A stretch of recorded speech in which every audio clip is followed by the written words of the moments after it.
Welcome to Dabis! Welcome to Subro!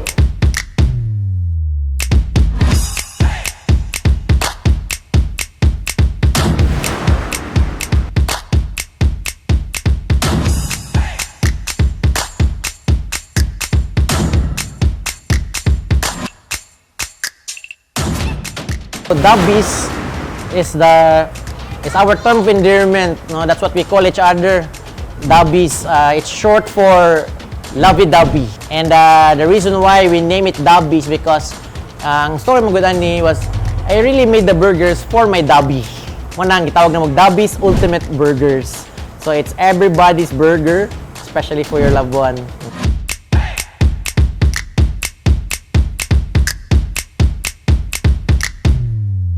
Subro is from the word Subo brothers. Like my best friend, my kuya, kaming tulod yun, we treat each other as brothers naman yun. So, kay mapadiya, so kita may nakasugod ani. Why not ipangalan nato ni sa tuan tulo.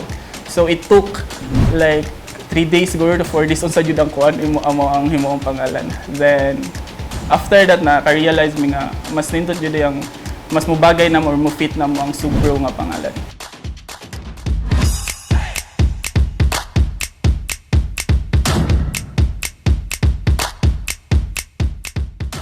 My name is JP Maunes. I'm a nurse by profession.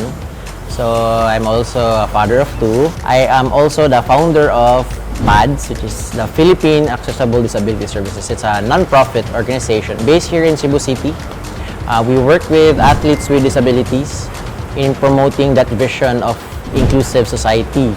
So one of our success stories is the story of the PADS Dragon Ball team. For your lovey-dub. Dabis started nearly 4 months ago, at the height of the pandemic, wherein there was no food available. My wife, who works as the chief nurse in one of the government hospitals here, has been struggling. She has been struggling with the pandemic. At the same time, there was no food available in the hospital since all the stores and suppliers were not there. Everyone was in a lockdown. I'm the chief nurse of Mandaue City Hospital. We are an infirmary hospital. So in the hospital setting, it's very difficult kay especially daghan mga patients ipadala. So we don't know yet if positive ba or negative. Thought of maybe comforting her by providing her with food that yung maka-uplift sa iyahang depressive time, no? Yung imuan kag burger. I think burger was the best food option during that time because madadama niya siya nasa hospital. And it was also the time for me to research. It was also a time for me to express myself in a way na pinaagi sa burger, ma-feel ni Maymay na ako behind her. So I made the best burger that I can give to Maymay para ikaw niya and every bite ma-feel niya na love siya and there's a husband na musupport sa iya. Kauli na ko, stressful jud kaayo ko. Then there are really times nga makahilak jud ko and ang inikauli kay kuan gyud grabe ang kanang yung pressure.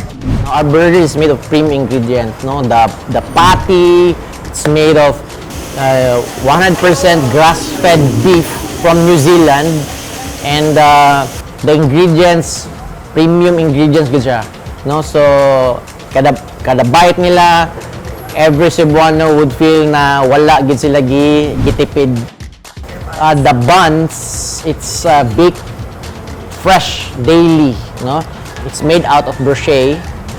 Brochet like buns. Fresh and then dili mo mag-stock, no? 4 days lang amo na siyang ikuan. Buti pa magdugay ang among buns. Our burgers, they don't look the same pag-prepare na ya. So ayun ka, ruggedly looking good siya. No? So, like, others na paninduton gid nila like sa mga commercial, what you see is what you get. And then diyan na daugon sa lami. So we wanted to look meaty, cheesy. So rugged yun tanawon. Nya nigkaon nila diha sila maka-feel na lami gyud. So ruggedly delicious kini burger. In all honesty, wala gyud mi capital for this business. Capital lang na mo ani was, I can remember, 500 pesos was to buy that ingredient para makabawon akong wife. So gikan ato, I make burgers for her almost every day. Yeah. There was one time na daghan ng donations na padala sa hospital. So ingon siya, okay, I think enough na ang pagpadala mong pagkaon. But it left me with siguro 6 more burgers. So, yung ko, since sayang kaayo, so I posted it in Facebook. And when I posted it in Facebook, after 5 minutes, gipalit sa mga friends. And from there, I thought, okay na siguro, satisfied na, okay, nabawi na ko sa kuhang profit. Pero, that night when I rechecked my Facebook, na 15 more orders. And from there, sa 15, na the next day, nag-30. And that weekend, na ako 50 burgers. So we delivered to them. And naabot gid that time na makahut mi og 200, 300 burgers a day. And that's why I've hired our athletes to work here. Majority nila wala may trabaho po dato. So moto ang story sa Dubbies, and then ang profit namo, we bought the equipments here and everything na nakita nyo sa kusina. That was really coming from the profit na na-generate namo in the last 4 months. PWDs, they're very talented yun. Mo nay isa ka surprising jud kaayo nila kay ang hunahunang mugod sa mga tao kay deprived sila kanang dili kay sila maka-express sa ilahang kuan, ilang self, pero they're very talented, skillful kayo sila nya daghan kay sila mabuhat nga di gani nato kaya mabuhat. So we don't treat them different, so equal ra gyud mi diri. Even through communication, daghan na sa maka-cut-on og sign language.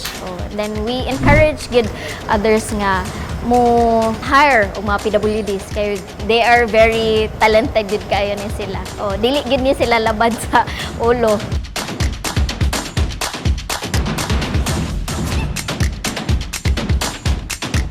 So far, it's very humbling because ang mga customers, they would share the post, and majority of our customers mga foreigners o mga expats, and they tell us finally daw nakatila na gyud sila lami na burger diri sa Cebu. Very overwhelming yun ang pag-receive po sa mga tao with Dubbies. We're very lucky, very blessed yun nga. Ni daghan ang naganahan sa food. So very rare kaayo nga cheeseburgers moingon jud ka nga na-hype gud siya. And especially knowing ang Cebuanos lisod kayo i-please, especially when it comes to food.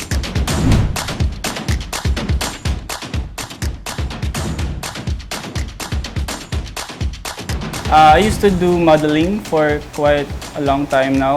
I think 3 years na. But before that, I'm a varsity player. So, arami nagkailas ako ang best friend, which is my partner, Sad. Then after that, I ventured to the world of modeling. Then with the help of my manager, my kuya, I joined pageantry. So, last year lang, 2019, tanan akong na-appel nga pageant. And thankfully, Jud, I won some titles, Jud, like Mr. Tourism Cebu, Ginoong Pilipinas Cebu, and Ginoong Pilipinas.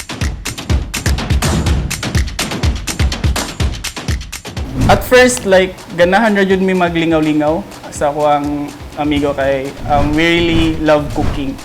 So, we decided na instead of wasting our time doing nothing because of the pandemic, wala jud mi mabuhat is we decided to sell lasagna.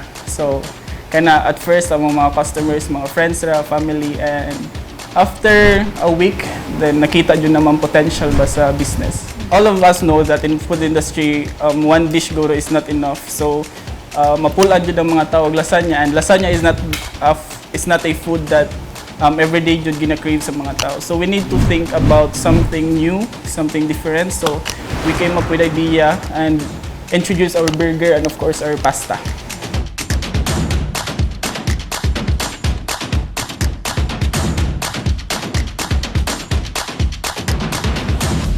Aside from our 100% pure beef, we also serve the overload cheese, our signature cheese, which is the overload cheese. Miss, mausa na among ipakapanghambog kay mga products ay mga burger sa Cebu kay wala man sila ni nagkuan og burger na overload cheese. Among beef, among pure beef, we make it big jud para ma-satisfy yun ng customers.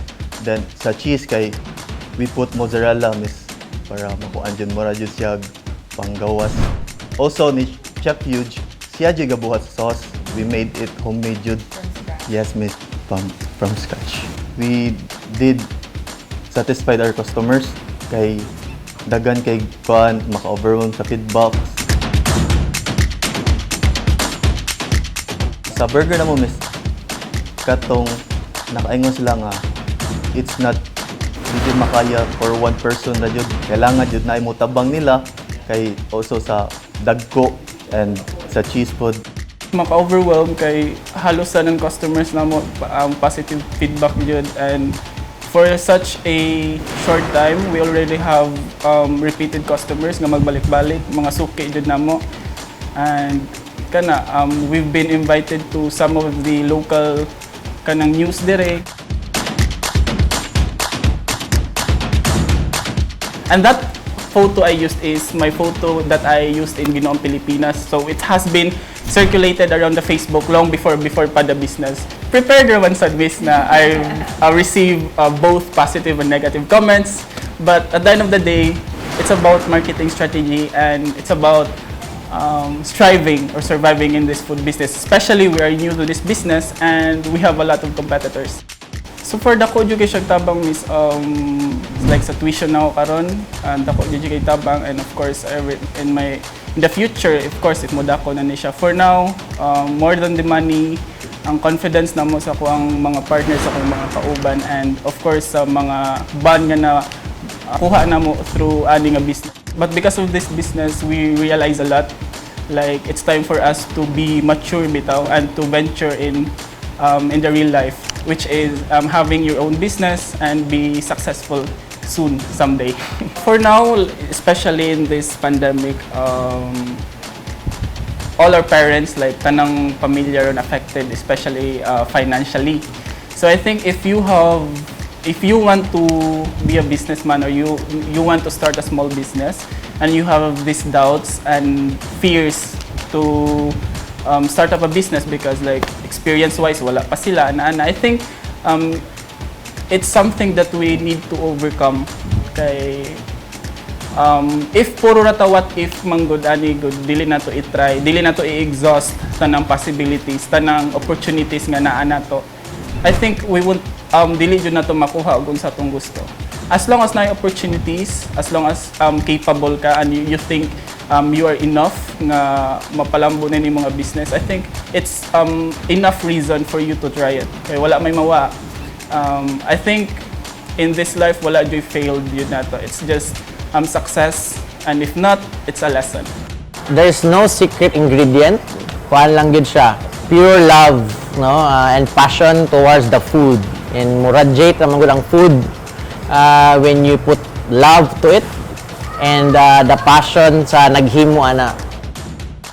The thought that we made people happy, we made our customers satisfied is more than enough for us to continue this business.